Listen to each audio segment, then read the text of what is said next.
Bienvenidos a su programa Mujeres en Misión. Mi nombre es Lupita Herrera y estoy muy contenta que el día de hoy estemos aquí con ustedes.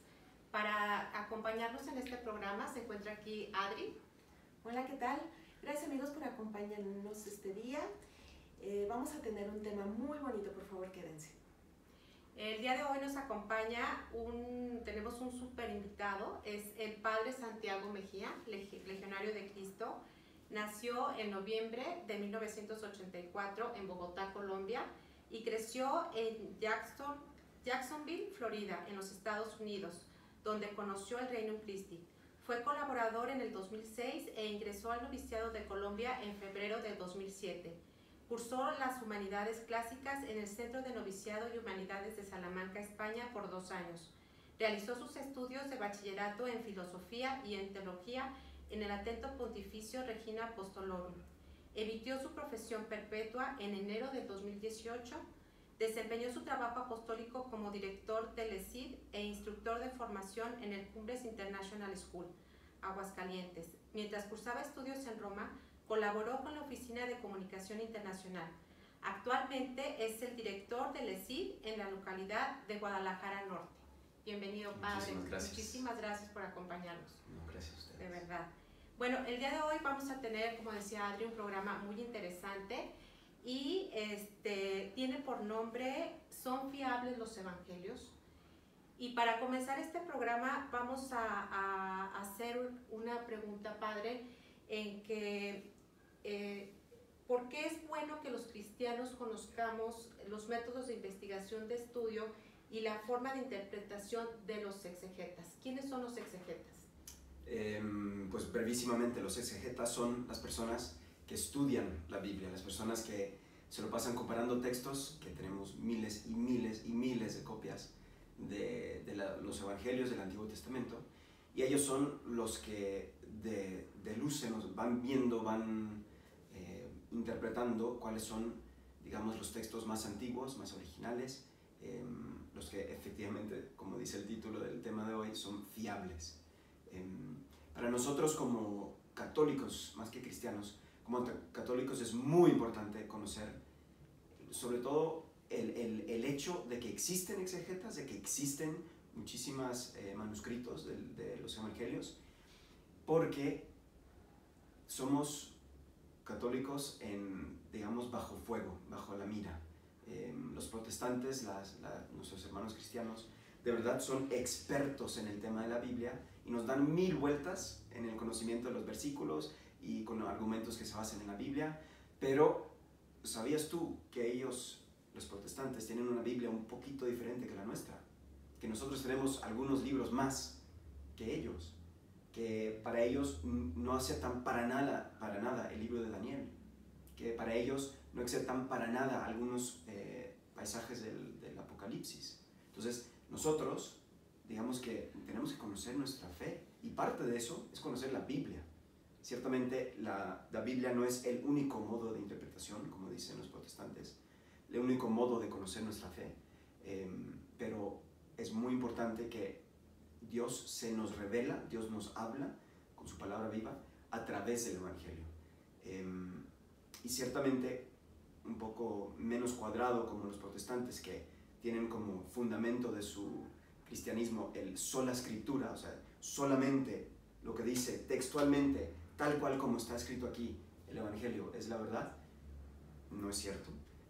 Nosotros podemos interpretarlo, conocerlo, para ayudar sobre todo a conocer a Jesús, que yo creo que es lo más importante y que se tiene que decir desde el inicio, para conocer a ese Cristo que tengo en la Eucaristía, que tengo en el Sagrario. Él me puede hablar a mí y yo lo puedo escuchar a Él a través de la Escritura también. Así es, Padre. Además, bueno, así como lo está comentando, eso nos da bases y tenemos que estarnos apoyando en el magisterio de la Iglesia, ya que por medio de ese magisterio fueron recopilados todos estos libros que hoy forman la Biblia, ¿no? Lo que nos estaba comentando. ¿Y qué evidencias tenemos nosotros como católicos de que estos libros pues son reales, son ciertos? ¿En qué nos basamos? Bueno, los exegetas sobre todo se basan en... Hay varios modos, pues, de hacer una crítica textual de los evangelios y del Antiguo Testamento. el hecho de que tenemos escritos prácticamente desde 30, 40 años después de que muere Jesús, tenemos copias que a lo largo de toda la historia antigua de los primeros siglos, luego la historia medieval, que se basan en algo, hay una fuente, digamos, basilar de los evangelios, y todo esto nos ayuda a saber que las personas que lo escribieron conocieron a Jesús, fueron testigos o de él mismo o de sus primeros apóstoles, escucharon su voz, vieron su rostro. No les convenía escribir lo que estaban escribiendo porque era hasta el siglo IV, hasta que el emperador Constantino hizo legal el cristianismo, era peligroso ser cristiano, era peligroso escribir estas cosas. Por lo tanto, estamos ante una realidad de que estos hombres, estas personas que escribieron sobre Jesús, no les convenía escribir sobre él, no les convenía predicar, porque los mataban, y de hecho mataron a casi todos menos a Juan. Entonces, esto nos da fe, nos da fiabilidad de que lo que estaban escribiendo es real, es real. Además, bueno, a mí se me hace muy interesante cómo vamos comparando cada uno de los evangelios, y entre los 4 evangelistas hay similitud. No están escritos exactamente igual, aunque vivieron lo mismo, pero bueno, voy a poner un ejemplo así muy coloquial, ¿no? En este momento vamos a salir de aquí, si Dios nos lo permite, y Lupita va a tener una experiencia y yo voy a tener una experiencia, y los dos la tuvimos con usted, ¿no? Entonces vamos a tener, a lo mejor, se lo platicaríamos a alguien de distinta forma, ¿no? O sea, yo lo estoy viendo a usted de perfil, del lado derecho, Lupita la está viendo del lado izquierdo, entonces ella va a dar su punto de vista y yo voy a dar lo mío. Creo que esas son las diferencias que existe entre cada uno de esos evangelios, pero no por eso son menos o más certeros, ¿no? De hecho, había evangelios que se nombraron apócrifos porque había en ellos ciertas cosas que parecían muy exaltadas, ¿no? ¿Podría platicarnos de eso? Sí, claro. En el momento de interpretar el evangelio o los evangelios, tenemos que preguntarnos sobre el autor mismo, la persona que está escribiendo, qué hizo, qué hacía, a qué se dedicaba, cuál era su intención en el momento de escribir. Y como usted misma dice, muchos de los evangelios apócrifos, los textos apócrifos, no fueron aceptados dentro del canon de la Biblia porque o eran demasiado míticos, demasiado como si estuvieran hablando de, o sea, si yo te cuento la historia de la Odisea, es muy diverso a conocer quién era Odiseo y hablar sin buscar mi propio provecho sobre la persona de Odiseo. Entonces, estos hombres, Lucas, Juan, ni se diga, Marcos y Mateo, nada más tenían la misión, digamos, de parte pues de Dios, de presentar a Jesús tal cual lo vieron. Y el hecho de que hay discontinuidad, incluso llega un momento de choque donde Lucas dice que Jesús miró así, Marcos dijo que miró con ira, Lucas ni lo trató. Lucas nos da más datos de parte de la Virgen María. Se ve que se sentó con ella y le platicó y cuénteme su historia, ¿no? Entonces, justo por la discrepancia entre el evangelio, nos da una evidencia de que es real lo que están comentando, como usted misma dijo. Lucas completa, digamos, el evangelio de Marcos, ¿no? Ya tenían el evangelio de Marcos, Lucas nada más elabora científicamente, porque era doctor,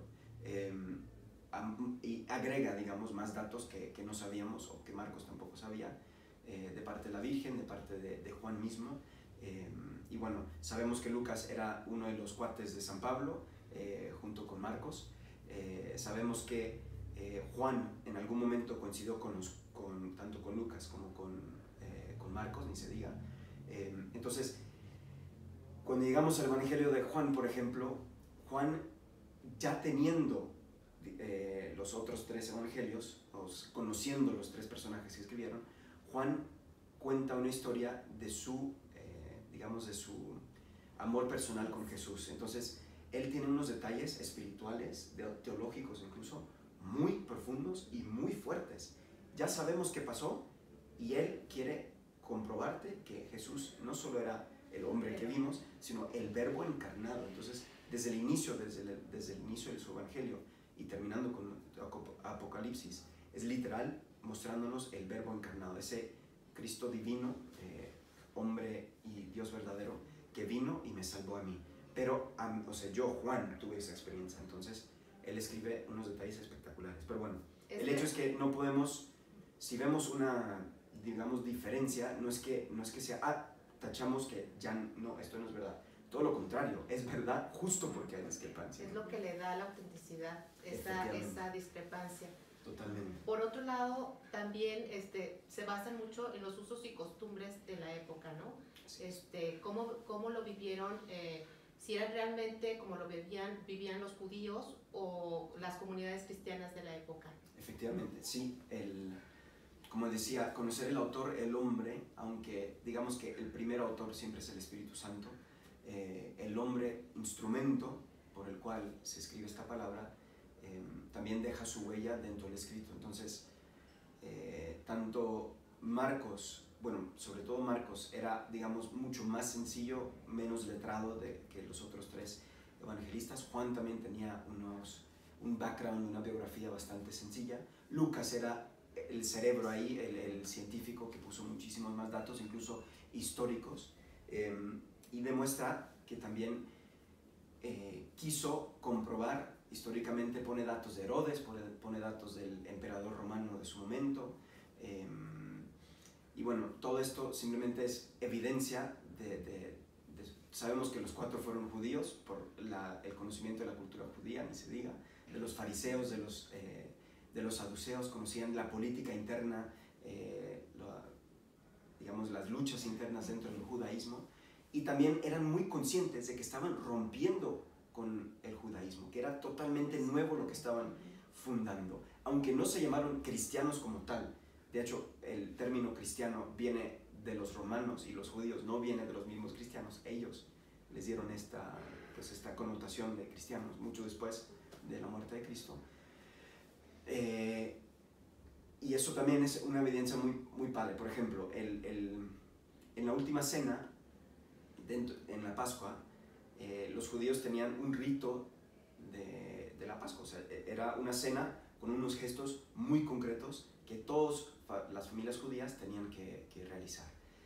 Y por eso los 4 evangelistas, cuando hablan del momento digamos que Jesús rompe con la cena normal, de repente agarra otro pedazo de pan, de repente agarra otro pedazo, otra copa de vino, lo ofrece, eso para ellos choca. El hecho de que Jesús se pare, se ciñe una toalla y empieza a lavarle los pies. ¿Qué está pasando? Esto no es la cena pascual. Entonces es algo totalmente diverso. Ellos en su momento no tenían idea de lo que estaba pasando. Después de la resurrección, ahí sí, ahora esto que nos dejó Jesús, que es totalmente diverso a lo que es el judaísmo, yo lo tengo que empezar a hacer en memoria de Él, como Él mismo me dijo. Y así la liturgia nace. La liturgia actual que conocemos, obviamente es fruto de muchísimos años de tradición, pero ya desde ese momento tienen esa conciencia de algo totalmente diverso. Entonces, pues sí, es apasionante ver por medio de los ojos de estos hombres sencillos, algunos sí letrados, pero sencillos en cómo están descubriendo su fe a través de este hombre que cambió totalmente sus vidas. Así es, Padre. Padre, ahorita estábamos viendo pues esos usos y costumbres que tenían los judíos y cómo, bueno, ellos en un principio se seguían reuniendo y seguían leyendo pues lo que era el Antiguo Testamento. Ya poco a poco, con el tiempo, van viendo la riqueza de todos estos escritos y los van recopilando. Pero esto, ¿cuándo sucede? ¿Cuándo es cuando, bueno, ya nos damos cuenta que la Iglesia Católica posee ese gran tesoro que ya está en los evangelios? ¿Para qué tiempo? ¿Para cuándo? Entonces ya tenemos nosotros ya... Ahí, curiosamente, es un argumento a favor, digamos, de la Iglesia Católica contra los protestantes. El canon de la Biblia no se estableció hasta el Concilio de Trento. Estamos hablando del siglo XVI, o sea, 16 siglos después de el Evangelio, digamos, se estableció el Antiguo Testamento y Nuevo Testamento. Son tantos libros, estos son los que estamos, como iglesia, aceptamos dentro del canon. Entonces, ¿qué pasó durante 16 siglos? ¿Por qué tardó tanto la iglesia para establecer cuáles eran los escritos más importantes? Ahí hay 2 cosas que tenemos que subrayar. Uno, como dije al inicio, la fe nuestra, la Iglesia Católica, la revelación de Jesús, no se agota nada más en la escritura. ¿Okay? El hecho de que la iglesia tardó tanto quiere decir que la fuente de la revelación es multiforme, a través de la tradición, a través del magisterio, las enseñanzas orales, verbales de cada día, de cada misa, a través de la liturgia, que también fue, digamos, desarrollándose a lo largo de los siglos. ¿Cuándo empezó digamos, la inquietud por establecer el canon? Justo con la gran reforma de Lutero. Lutero rompe totalmente con la iglesia, inicia, digamos, las iglesias protestantes, y ahora sí urgía establecer, a ver, esto es el canon. ¿Por qué? Porque Lutero decía que varios libros del Antiguo Testamento no valían y algunas partes del Apocalipsis tampoco valían. Entonces la tiramos y él estableció una Biblia que de hecho empezó a publicar en lengua vernácula, o sea, en la lengua de su momento, en alemán, y se expandió muchísimo. La iglesia como que nos van a ganar en esto y ya, digamos, puso acelerador y el Concilio de Trento establece el canon de la iglesia. Pero antes, ¿cómo establece el canon? Tenían ya manuscritos, lo que se llama la Septuaginta, que es una traducción literal del hebreo, que pasó hebreo, griego y luego latín, del Antiguo Testamento. Ya estaban los libros establecidos, digamos, a través de, sobre todo San Jerónimo fue el que hizo la gran recopilación y traducción al latín de muchos textos del hebreo, del griego al latín, pero agarró la traducción de la Septuaginta, que era una traducción en griego del hebreo, ¿sí me hago entender? Entonces, todo fue escrito, digamos, sobre todo el Antiguo Testamento en hebreo, a su vez lo pasaron a griego y a San Jerónimo fue el que lo pasó al latín. Y esa edición de él se llama la Vulgata, que la iglesia tomó como el primer canon, digamos, como un texto establecido. A partir de ahí ha habido muchas traducciones diferentes. No usamos, digamos, la Vulgata tal cual como la escribió Jerónimo, pues sí tiene algunos errores de los copistas que le fueron copiando a lo largo de los años. Y Juan Pablo II, dentro de su magisterio, reinició, digamos, o le dio nuevo impulso al tema del estudio de las escrituras, y tenemos hoy la nueva Vulgata, literal se llama la nueva Vulgata, y para mí es la mejor síntesis, traducción más fiable del hebreo y griego que existe ahora, ¿no? Entonces sí, concepto importante, empezamos por la gran reforma de Lutero, el gran cisma, digamos, de Lutero, a establecer cuál era el canon de la iglesia, pero ya eran libros que se conocían, se establecieron, y nada más que la iglesia dijo, esto es, pero ya estaba. No es que la Biblia empezó a existir en el siglo XV, no, ya existía. Nada más que el momento de elegir cuál era el canon ya para siempre y ponerlo como dogma de nuestra fe fue hasta el Concilio de Trento. Entonces, sí es importante, pues sí, ese detalle. De hecho, hay escritos, ¿no? En Manchester están algunos en la biblioteca. En la biblioteca. Y ahí, pues nos damos cuenta de que estaba escrito, o sea, no es que no lo estemos sacando ahorita, no porque estemos hablando ahorita de Juan Pablo II, que a lo mejor ya es más actual, pero el Santo Padre, pero o sea, los escritos ya existían y hay lugares donde están, como este lugar. Sí, de hecho uno de los textos más antiguos, que era literal la Biblia, todos los volúmenes que le regalaron al emperador Constantino en el siglo IV, la encontraron no me acuerdo, cerca de, se llama la traducción siriaica, que lo encontraron en Siria, en un monasterio ahí perdido, y se encontraron con estos manuscritos, ¿no? Creo que él también, ¿no? Los fue dando a las se fueron iglesias. pasando. Así es. Padre, ¿por qué no nos platica, bueno, remontándonos en aquella época, quiénes eran los copistas? ¿Qué hacían ellos? Okay. Aquí es bastante curioso, el típico película del medioevo con el monje peloncito que está en una mesa escribiendo palabra por palabra la Biblia para poder justo transmitirla a los demás. Entonces, en el medioevo sobre todo, que hubo una expansión del cristianismo muy fuerte, en todo el imperio ex-romano, o sea, ya no era romano como tal, pero la iglesia tomó, cuando se cae el imperio romano, toma la estructura política administrativa del ex imperio y también el poder, también las propiedades, y empieza a, digamos, expandir también en su fe, ¿no? Entonces, algunas congregaciones de monjes se dedicaban a eso, o sea, esa era su chamba, copiar. Dentro de estas copias, es muy interesante, los exegetas, cuando están haciendo una crítica textual, a veces cachan errores de los copistas, errores de que estaba durmiéndose ahí el tipo, o se estaba tomando una agüita y copió mal una cosa. Es muy chistoso captar estas minucias, digamos, o que agregaban sus dos centavos, pues, a su cosecha. Exacto, literal. Y bueno, todas estas copias que fueron, digamos, conservadas, a lo largo de los siglos, pues ayudan también dentro de hacer esta crítica textual necesaria para conocer el texto más antiguo, el texto más originario, o la traducción más bien mejor dada. Pero bueno, eso todo es, digamos, fundamento a favor de la iglesia, a favor de que la Biblia es palabra de Dios inspirada por el Espíritu Santo, que eso es súper importante, como tener muy claro. La causa instrumental de la Biblia, o sea, el instrumento por el cual, son los autores, los hombres.